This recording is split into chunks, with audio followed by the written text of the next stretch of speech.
Selamat siang, saudaraku semuanya, salam sejahtera. Semoga sehat selalu dan dilindungi oleh Tuhan Yang Maha Esa tentunya dalam beraktivitas hari ini. Jadi pada hari ini tetap seperti biasa saya berada di kebun, di lahan saya untuk mengerjakan salah satu patung. Ini teman-teman bisa lihat semuanya belum selesai. Itu pahat yang ada. Itu. Kebetulan ini lagi istirahat setelah bekerja dari pagi sampai sore, memakai peralatan bermacam-macam, alat bantu seperti sinso juga. Nah, memang pada saat ini karena umur sudah banyak yang berubah fisik, nggak seperti dulu lagi. Kalau dulu waktu Empu masih muda, umur 16-17 tahun, pekerjaan patung seperti ini paling 3 hari 4 hari sudah selesai. Ini lebih 10 hari belum selesai. Perasaan tetap muda, tetap seperti dulu, tapi melihat pekerjaan di situ saya Empu Gelol menyadari bahwa saya memang sudah sangat tua sekali. Tapi biar demikian tetap saya selalu berusaha berbahagia dan tak lupa berbagi ilmu buat semua saudaraku yang ada menonton konten ini. Dan harapannya semoga saja konten ini bermanfaat bagi semua yang menonton siapa saja. Dan satu hal, harapanku di dalam konten ini tetap mendatangkan sesuatu yang positif, tidak menyudutkan atau menyinggung siapa saja, karena Empu hanya berbicara masalah seni dan budaya saja, nggak ada maksud apa-apa selain itu. Dan aku harapkan semua yang disampaikan ini mendatangkan kebaikan, mendatangkan ilmu yang nantinya ketika saya Empu Gelol tiada di dunia ini, sumpamanya saya akan pulang mengikuti saudara-saudara saya yang terdahulu, tapi saya menyempatkan berbagi buat semua saudaraku dan menjadi manfaat selalu. Walau nantinya ketika saudaraku bisa mampu, pintar, belum tentu bisa menyebutkan nama Empu. Nggak apa-apa. Nah, yang penting Empu ini begini orangnya. Tidak terlalu penting masalah nama Empu Gelol, nggak penting. Itu. Yang saya pentingkan adalah menunaikan kewajiban saya, yaitu memberikan sesuatu kepada semua saudaraku, terutama kaula muda yang nonton ini, dan mereka maju bisa berkembang. Itu sudah cukup membuat saya berbahagia sekali, tanpa memandang suku apa aja. Itu yang penting dia mau berkarya. Itu. Nah, jadi menanggapi request dari saudaraku yang ada, teman-teman, ada kemarin yang bertanya, mungkin kebetulan ini kalau dari pangkat bisa saja dia adik saya atau anak saya mungkin, yang belajar ngukir. Nah, dia bertanya, yaitu, Empu Gelol, saya mau bertanya nih, Abang, gimana sih caranya supaya bisa mengukir yang bagus, supaya bisa mendapat feeling yang pas dalam mengukir, seumpamanya kayak ulu tanduk, membuat mandau. Nah, itu seperti apa, Empu? Minta tolong bantuannya. Nah, seperti itu. Jadi memang ini membutuhkan proses. Sesuatu yang kita lakukan itu tidak mungkin secara instan kita bisa. Tetap kita kembali kepada habitat. Umpamanya kita kepingin mempelajari suku apa. Nah, seperti itu. Nah, seumpamanya jika saudaraku ini orang Benua atau orang Tonyoy dan lain-lainnya, maka sebaiknya pelajari dulu di kampung. Kenapa pelajari dulu di kampung? Kita harus memperkuat sendi-sendi fondasi kita di dalam berkarya. Bagaimana kita bisa berkarya sementara fondasi ilmu pengetahuan kita belumlah mumpuni untuk mencapai ke sana. Nah, itu seperti itu. Jadi sumpamanya kalau kita orang benua, saya ambil gambaran orang benua saja, karena kalau berbicara yang lain seperti biasa, saya empu nggak berani, takut salah, takut nggak benar. Nah itu, dan saya tetap menghormati saudaraku yang lain. Itu. Jadi kalau sumpamanya kita orang benua ini, kita itu sangat senang dengan seni, mengagumi dengan seni. Bahkan kita sudah mencoba membuat sesuatu, sumpamanya belum ada yang pas, kita kepingin mengasah atau mempertajam feeling kita dalam sesuatu seni. Sebaiknya kita harus mempelajari ukiran-ukiran yang ada, seperti contohnya yang ada, kita melihat ukiran tempelak, kita melihat ukiran belontang, kita melihat ukiran lamin, serta ukiran-ukiran lainnya.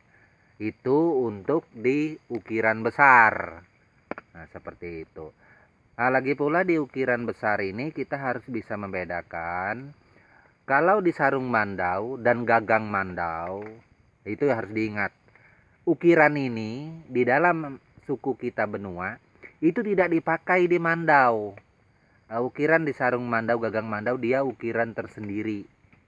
Nah, memang dia tidak ada ukiran daun-daun, bunga-bunga, meski ada di sarungnya tapi sedikit.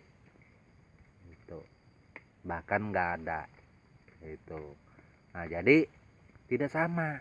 Jadi apabila seandainya saudaraku, adik-adikku, anak-anakku membuat sarung mandau atau gagang mandau, seumpamanya ukiran daun-daun, bunga-bunga, bukan saya mengatakan tidak boleh. Saya tidak boleh menyalahkan yang namanya karya. Tetapi pelajari dulu di kampung, lihat. Nggak ada ukiran seperti itu di Mandau. Keliling dataran benua nggak ada. Nah, ini yang harus kita pelajari dulu. Kita lihat. Mengapa di ukiran besar dan di Mandau itu berbeda? Tanya dengan pengewara, tanya dengan pembelian, sambil terus belajar.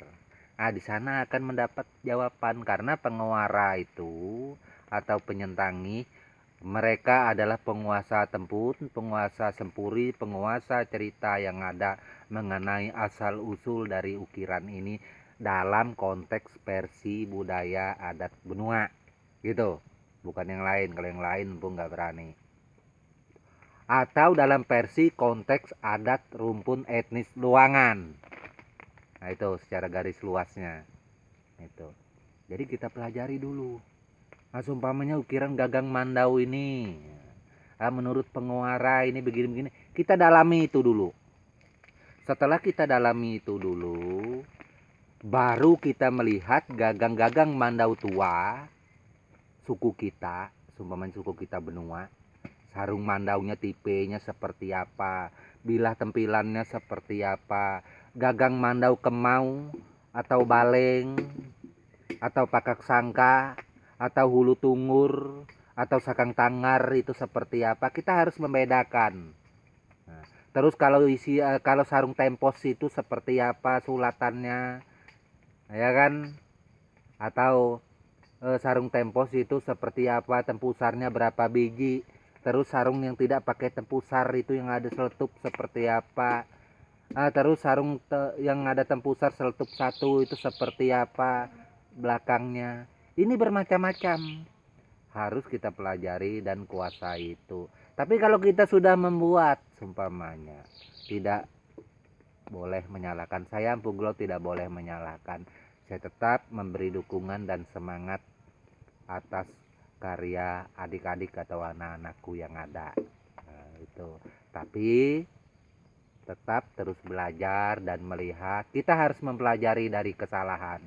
Semua itu tidak luput dari salah. Saya Empu Glot membuat barang berkarya ya, semenjak tahun 1984 banyak salah itu. Mohon maaf, pertama kali saya membuat waktu itu eh, sarung mandau dan gagang mandau motif kenyah itu, karena saya nggak tahu seperti apa yang benar. Dan ternyata begitu sampai ke kampung saya sendiri, saya dikasih tahu bukan salah, tetap benar juga, intinya itu adalah motif Dayak, nggak ada salah, cuman ini motif kenyah punya, seperti itu. Nah, itu. Nah, jadi teruslah belajar, tetap kita belajar itu motif apa aja, Dayak apa aja, nggak ada masalah sih. Saya juga Puglol tetap menganggap semuanya bagus. Gitu.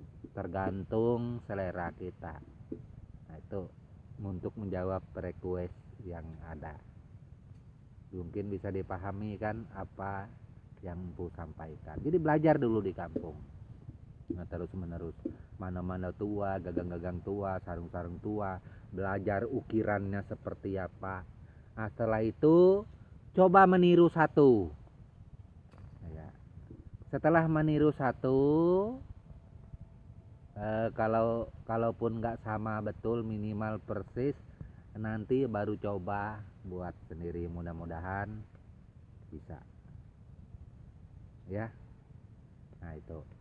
Nah, terus saudaraku yang lain seumpamanya bukan Dayak, kepingin membuat sarung atau gagang mandau seumpamanya. Waduh empu, kalau begitu kata empu, kami yang bukan Dayak berarti salah dong membuatnya gitu, karena kata empu saya tidak mengatakan yang bukan Dayak. Nah, itu kalau yang bukan Dayak, etnis lain seumpamanya kepingin belajar, silakan, nggak apa-apa. Nah, itu yang penting kita membuatnya dalam tujuan hal positif yang tentunya ikut memajukan seni budaya bangsa Indonesia. Otomatis kita membuatnya kan tetap menyebutkan ini Mandau Dayak gitu, nggak ada yang menyalahkan. Mohon maaf, saya Empu Glol tidak pernah menyalahkan suku apa aja yang membuat, nggak pernah. Dari dulu tetap di dalam hati ini warnanya putih, meskipun wajah ini jelek. Itu.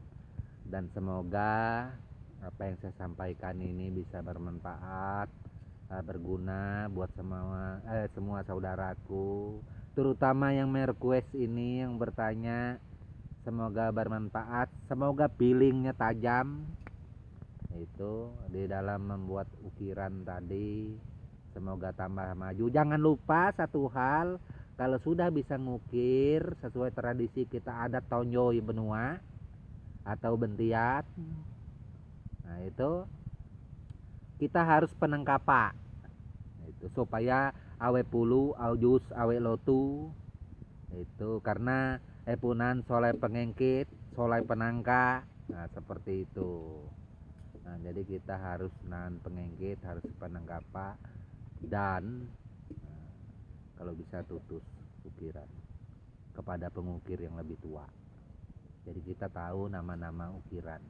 Karena kalau kita tidak tutus, nanti kita tidak tahu nama ukiran. Ini untuk yang kita orang asli, ya, orang yang asli. Mohon maaf, saya tidak berbicara saudaraku yang bukan orang asli kami. Nah, seperti itu. Tapi saya tidak membedakan. Ini berbicara nilai. Nah, itu. Apabila kita kepingin jatuh ke arah situnya. Terus kepada saudaraku yang bukan orang Dayak, nah seperti itu, tetap terus berkarya. Empu tetap mendukung.